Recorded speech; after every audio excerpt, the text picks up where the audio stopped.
Hello, this is Jay Raids, and welcome to a brand new video. Today I want to showcase one of the newest Void Legendary Champions that Raid has added to the game, Solanar the Gleaming. This was the partner event, or the partner champion to the recent fusion for Noldula. So Solanar the Gleaming is what I believe to be one of the strongest Void Legendary Champions that Plarium has released, and one of the strongest non-mythical champions that they have released this year. Not saying too much since it's only February, but I want to break down in today's video just what exactly makes him so powerful, talk about what he has changed to my arena account, and we'll take him for a spin. But let's start with his kit. The first thing, on his A1 Solar Surge, he attacks all enemies. This attack is always critical if his partner is on the team, and has a 60% chance of placing a fatigue debuff on enemies for 1 turn. Now this also has an additional passive where he has an 80% chance to counterattack with this skill whenever an enemy turn gets an extra turn, has an instant turn effect activated, or a lower percent chance whenever an enemy has their turn meter increased. Now this is any time their turn meter is increased, whether that be from masteries, whether that be from a blessing, whether that be from gear, it all counts. So this is incredibly difficult to avoid these counterattacks, and he hits like a freaking truck. Now this fatigue debuff is relatively new for anyone who doesn't know exactly what it does. It's fairly niche, I would say, but it does have its uses, especially against mythical champions. So the fatigue debuff, so champions under a fatigue debuff will receive a sleep debuff for 1 turn after using an active skill. If a champion with a fatigue debuff uses a skill that removes the debuff, the fatigue debuff will be removed. That's a lot of debuffs in one sentence. And the sleep debuff will not be placed. So in essence, a fatigue debuff doesn't do anything right away as it's placed. It's not like a stun that CCs immediately after being placed, but only puts them to sleep after they use an active skill. So for example, when Embrius uses his transformation, if he has the fatigue debuff placed on him beforehand, you go to sleep and then he won't be able to do his damage dealing skills. So honestly, fairly strong. We'll probably see some of it in action in some of our matches.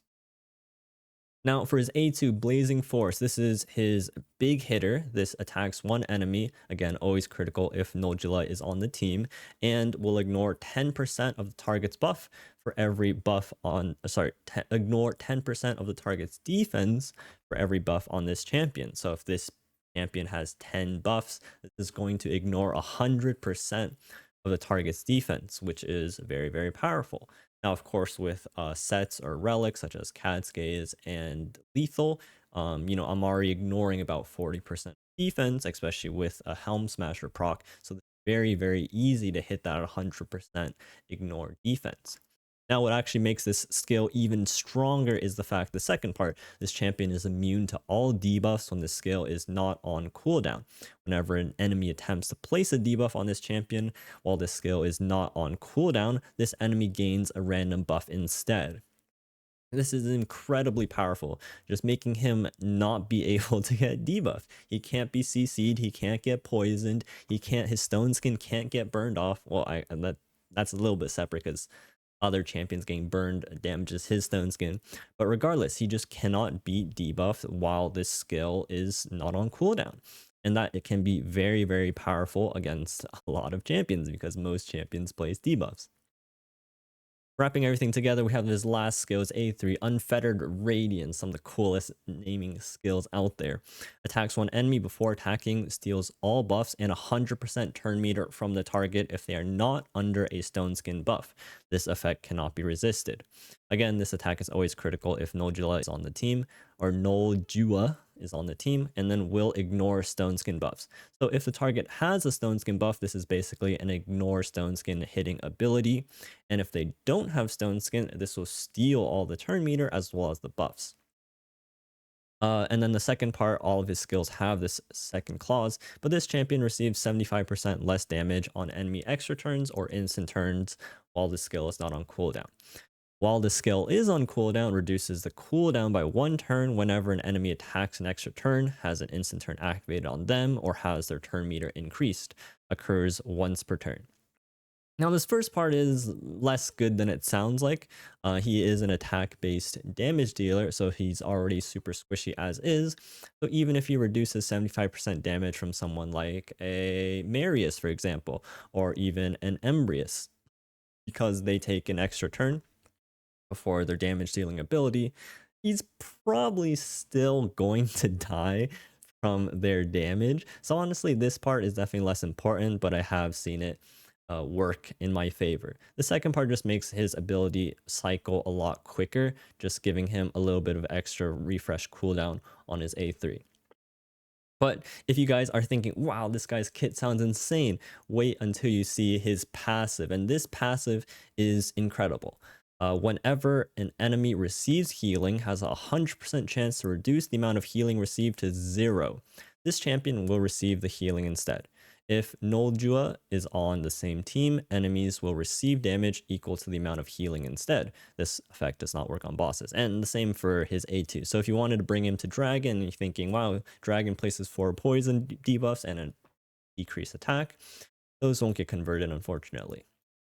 So the first part is basically a permanent heal reduction on all enemies without needing to place a debuff. This is incredibly powerful because, as you'll see in some of the later arena matches, that this just makes it so hard for enemies to survive because he's constantly A1ing them, dealing damage. And then whenever they try to heal, the heal is essentially negated. And then his second part is quite interesting as well, but once per round, if this champion is dead, revives this champion with 100% HP and 100% turn meter when their last living ally is killed. Then places a magma shield buff on this champion for 2 turns. The value of magma shield is equal to 300% of this champion's max HP. If Noljua is on the same team, this buff is protected. Now, the second part is quite interesting as well. It's kind of like a last-ditch effort when your whole team dies. Solanar comes back up. He gets an insanely huge magma shield buff, which, if you guys are unfamiliar, also comes from the Volcardiac Heart Relic, but essentially is a shield that reflects the amount of damage that it takes. So yeah, so basically whenever an enemy hits the shield, they will take as much damage as they hit, essentially. So it can be very strong for him to one-on-one enemies at the very end. Let's talk about his stats. Of course, we have the Lightning Cage Blessing because I do have him in Stone Skin Lethal set, as well as a Feral Banner just to boost up his accuracy. Here are his final stats. He has 8,000 attack, 100% crit rate, and 365% crit damage. I think the biggest sort of discussion point is how much speed do you want to build on this champion. Right now, I have him built with 219 speed, and that is very, very slow for champion with a base speed of 105. For example, if we go to Carnage, who only has 100% or 100 speed, I have Carnage built at 310 speed, almost 100 speed faster than Solanar, and I don't have a 6-star blessing for either of them, so they don't gain any additional speed from blessings. And instead, I've redirected all of that extra speed into damage.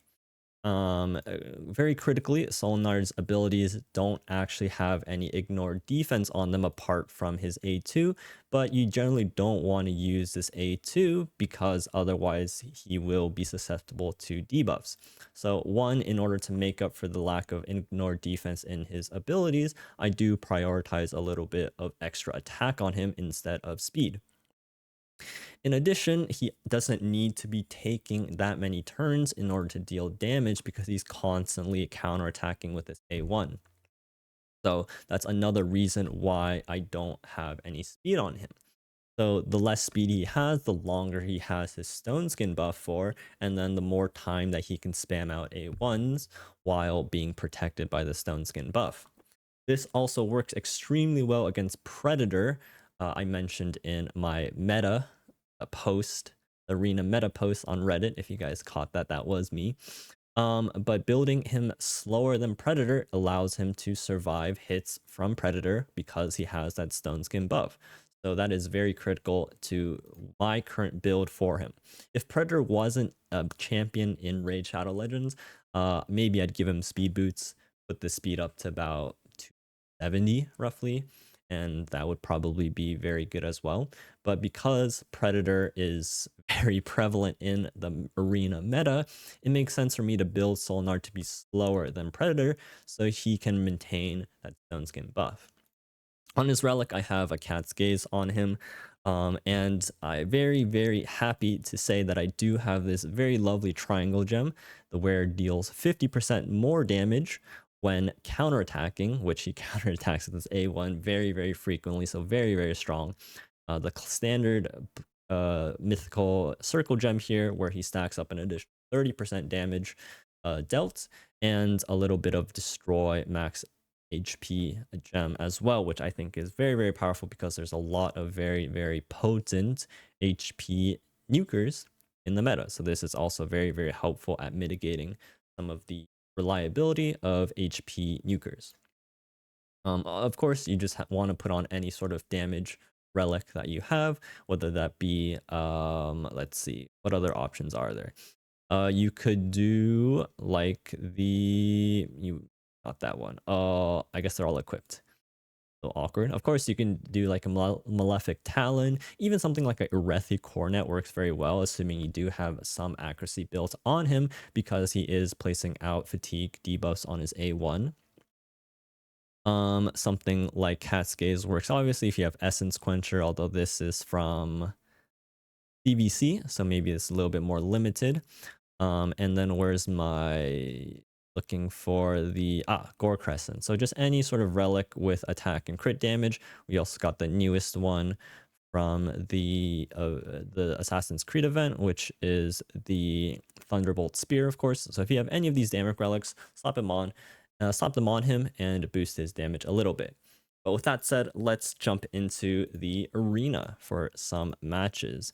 Now, I will say one more thing, but since I got Solanar, or before I got Solanar, I was struggling to really reach Platinum Arena. But the week that I built him out after I got his 5-star soul, I managed to place 27th in the Platinum Arena reset, which is very, very, very, very good. So that just kind of goes to show the power that he was able to bring to my account. Currently we are we are number, oh, you guys can't see, but we have 3,900 arena points, which puts us at 6.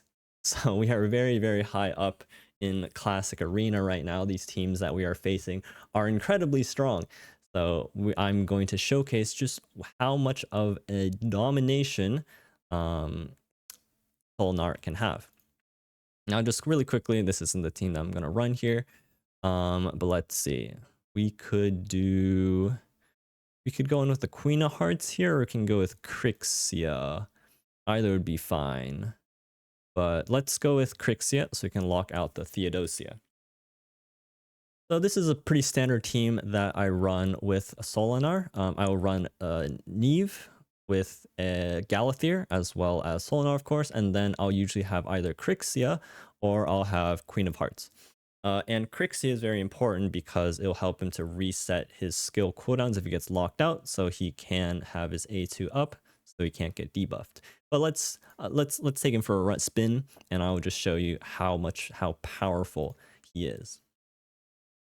So let's pop in, and we'll see how this goes. And then I also want to fight some Predator teams just to show you guys why I built him so slow, and we'll try to go through some lockout teams as well to showcase what kind of to do.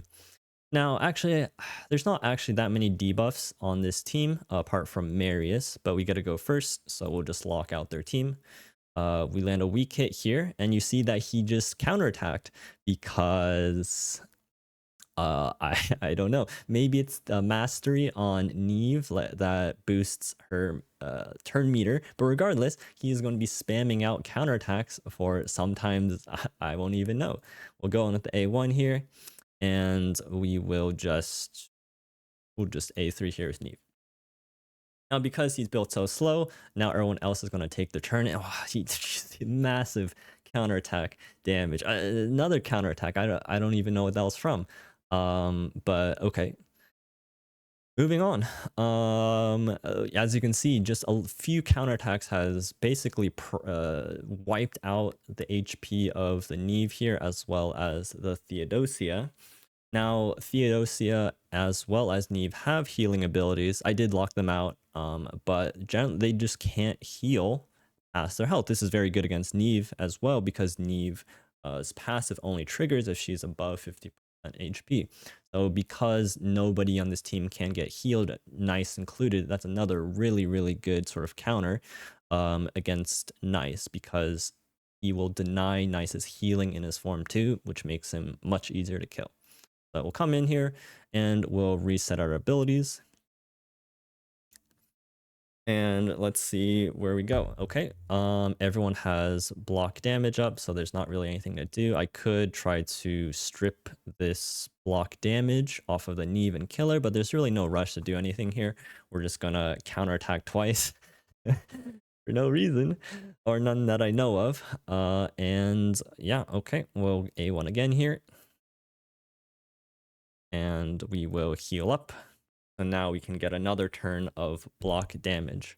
Something, as you can see, and this is something that is being talked about, is even though my ability, my A2, isn't on cooldown, he can still get debuffed by abilities that ignore that, or that just can't be blocked in their title. Whether that is an actual interaction that's supposed to happen is still a little bit up for debate, but that is something to look out for. So in this case, Neve's A1 can't be blocked or resisted, and so it bypassed his A2. Oh, I see. Because he destroyed her max HP, she was able to proc her passive again. That's kind of funny. Okay, we'll heal everyone back up again. And yeah, let's get rid of you. And but let's see. Theodosia did get her skills back off of cooldown. So next turn she will be able to revive, but I can hit through this stone skin with my A3. So let's see if we can land the kill on Theodosia. And we can. All right, perfect. And then as you can see, Nice isn't able to heal off of his A1 because of Solanar's passive that essentially steals all of his healing and heals Solanar instead. So very, very effective at making sure that Nice is killable, to say the least. All right, we'll debuff. How did... I don't even know.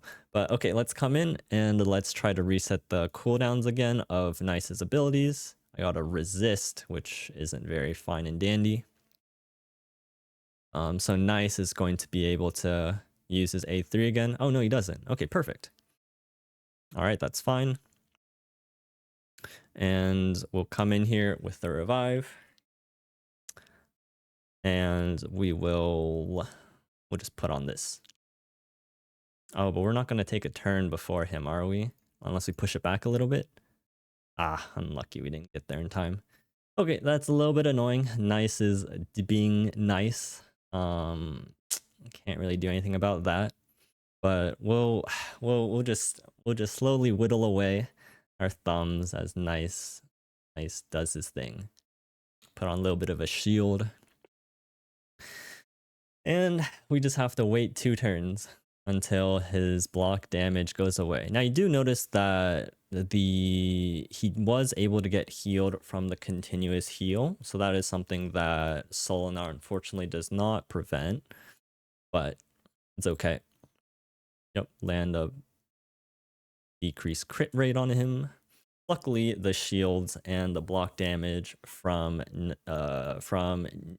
Eve is able to prevent our units from dying. But it's no big deal, really, if our units die either. Okay, perfect. He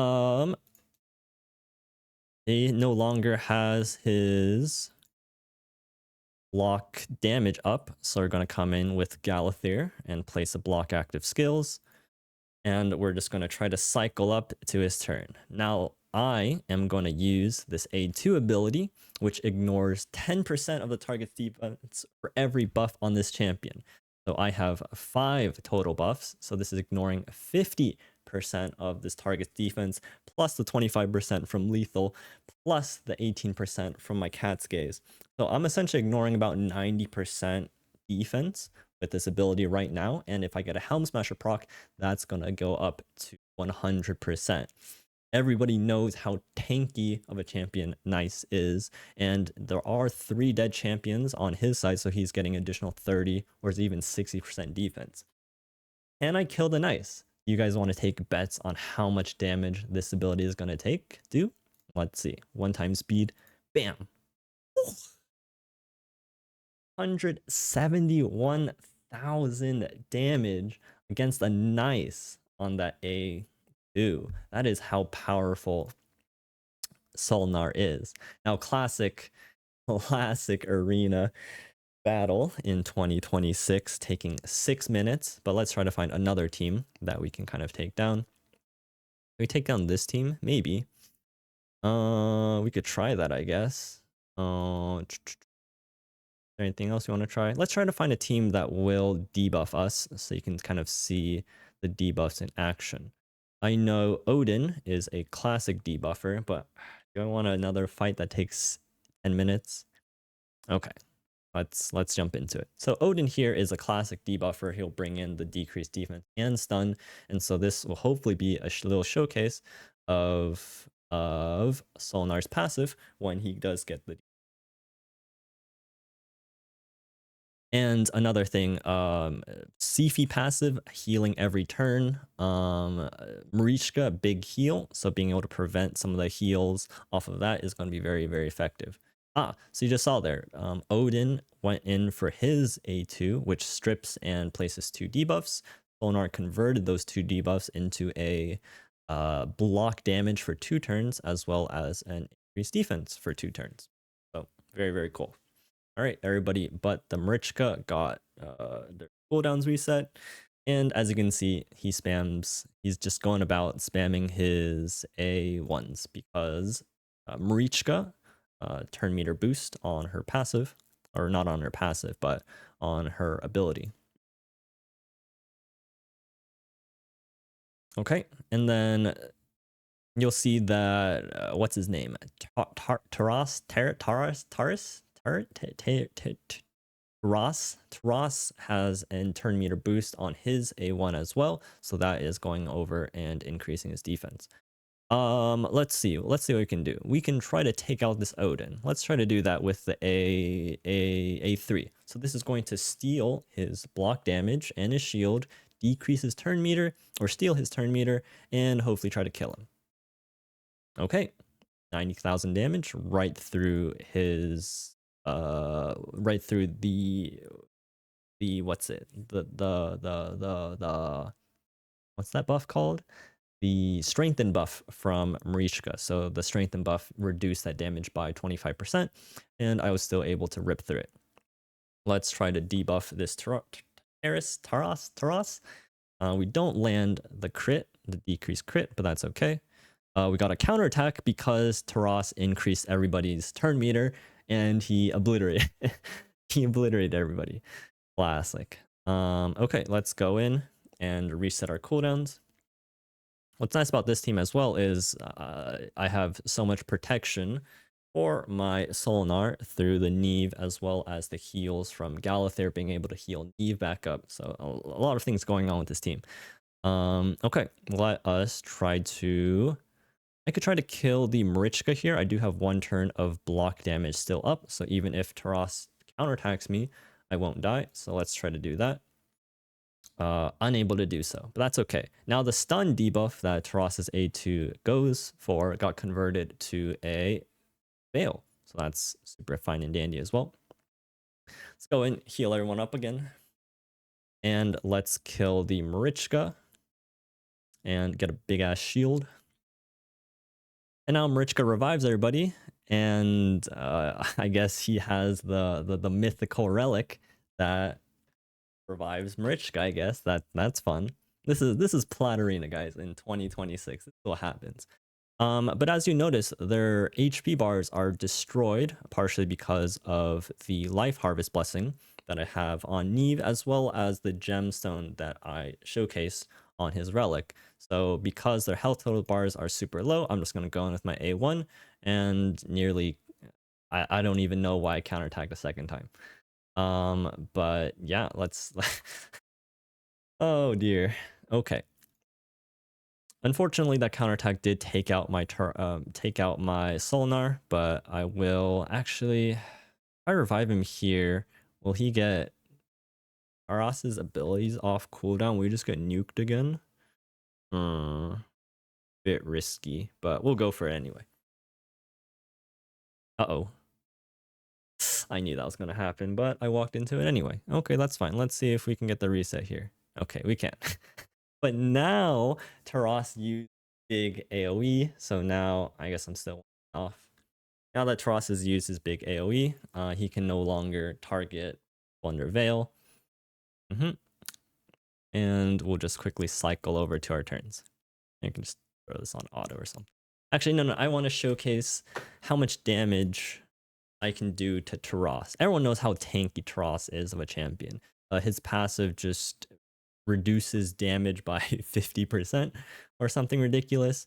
Okay, I have 4 buffs here, lightning cages included, luckily. So I have a 40% ignore defense on this ability, in addition to the 40% from my gear, as well as a chance to hit the Helm Smasher proc. So I can ignore 100% of Taras's defense. Let us see, in 1x speed, in its glory, how hard I can hit this Taras for. 112,000 damage. That is crazy. That is insane. All right, let's try to find a Nell or something. Oh, I do want to showcase against Predator too. Let's do that. Let's find a nice Predator team. And I will talk about why I have chosen to put his speed so low. So, okay, let's go into this team. Classic Neve, Predator, Nice, and Crixia. Before getting Solanar, I don't know how confident I would be facing into these teams, but now with Solanar, it just feels like I can do anything. Let's go into it. So his Crixia is likely going to be faster than mine. My Crixia, just never mind. I'm the faster one. Okay. Hopefully for this moment we won't actually. Even if we lock out the Predator, Crixia can just reset him. Fine. Okay. Sounds good. Do I want to do this now? I shouldn't need to. Okay. So as you can see, Predator is going faster than my Solanar, and that is on purpose. That is exactly why I built him, because of this. Because the Predator was able to go before my Solanar, I was able to keep the stone skin, and he isn't able to kill my Solanar. Now, of course, my Solanar still had block damage up as well, but that's like I guess also because he was slower, right? So that limits the amount of kills that Predator gets, and so right now his evade chance is only 20%. In addition, because both the Nice as well as the Predator have used their AoE abilities, I am now able to revive with my Galathir, who also brings Perfect Veil on the revive, and now these guys are only only have single target abilities, and I'm able to soak them all up from my Galathir and keep the rest of my units alive. Now I'll go in and buff up. Now here's something that's really nice about Solanar, and that's dealing with... Oh, maybe you'll see it right here. Kill him with the... Oh no, that was so unlucky. I didn't get to showcase it right there, but I don't even need to do anything. I'm just counterattacking and killing everyone somehow. Okay. I was gonna say, because Solanar has the counterattack on extra turn when Nice's passive triggers, that counts as an extra turn. So once Nice transforms after taking fatal damage, Solanar will go in with another counter. Now, in that case, it was a little unfortunate because Nice's passive triggered off of a Solanar counterattack, which means that he won't counter again on the same. So it's kind of like Marius, where after Nice transforms, Marius will counterattack again, same with Solanar, and that can make him able to deal with Nice. Now in that case, Nice opened with the A2 on his second form instead of the A3, so he was kind of squishy either way. All right, let's rank 4 now. Let's try to find another team. Like, look at this team. This team looks scary. Looks insanely scary. And this team would be, but I have Solanar, and that can really mess up his day. So let's go in and see if we can do. Maybe even just turn on the full auto and see if that can take us to a victory. Should I do it? I'm gonna do it. I'm gonna turn on the full auto and see if Solanar, hands off the keyboard, and see if Solanar can take us to a victory against this incredibly tanky and costly team. I don't even know how many plus. I don't even know how many empowered mythicals this guy had, but I will hopefully carry myself to a win here on full auto. This Zibia's Servitude. Oh, but he opened with the... Okay. He opened again with the A2. I get the revive. He did his ability on the... Okay, well, I'll step in here. No, I didn't get it. All right. We'll have to... It's the classic watch Nice do his thing. But we did lock him out this time, so he won't be able to use his A... No, he already uses A2 anyway. But Nice doesn't have any of his cooldowns right now, and he's still trying to wreck my team anyways. But as you can see, Nice isn't able to heal on his A1, so he is essentially not healing off of his damage. I'm just going to step in here just to make sure, because in this case, I do want to use Solanar's A2 in order to actually land the finishing blow onto this Nice, but in my auto preset, I have his A2 turned off, so that won't work. All right. If you guys noticed, this Nice does have a Zibia's Servitude, which means that he can't be crit under maybe 35% HP, but right now he's about sitting at half. So what is good about Solanar is his abilities are single hit super hard, and can one-shot, so they can really bypass the Zibia's Servitude. I'm going to use his A2, bam, 190k damage, boom. And a classic win. Look at this. He has a +2 Theodosia, a +2 Siegfried, who is in 9-piece Mercurial, a +4 Galather, and a +2 Nice. And yeah, Theodosia did have gear on. And look at my team. I have 2 legendaries and a non-empowered Galather, a 1-star Crixia. This guy has 5 6-star mythicals across the board. And Solanar is just able to come in and deal a whopping 1.4 million damage. That is how insane of a champion Solanar is, and how incredible he is currently in the arena meta. So that's Solanar, guys. That is an insane showcase of what is to be, I think, the strongest legendary champion that Raid Shadow Legends has seen. And if any of you guys were so lucky to pull him and get his 5-star soul, congratulations. I think that he is going to be fantastic in this arena meta, and good luck in the rest of your arena matches. Thank you so much for making it to the end of this video, and thank you guys so much for watching. If you guys really like the video, I would love to see a like and subscribe. I'm trying to create some new content on this channel, so I appreciate you guys sticking around. Thank you so much, and hope you have a good rest of your day.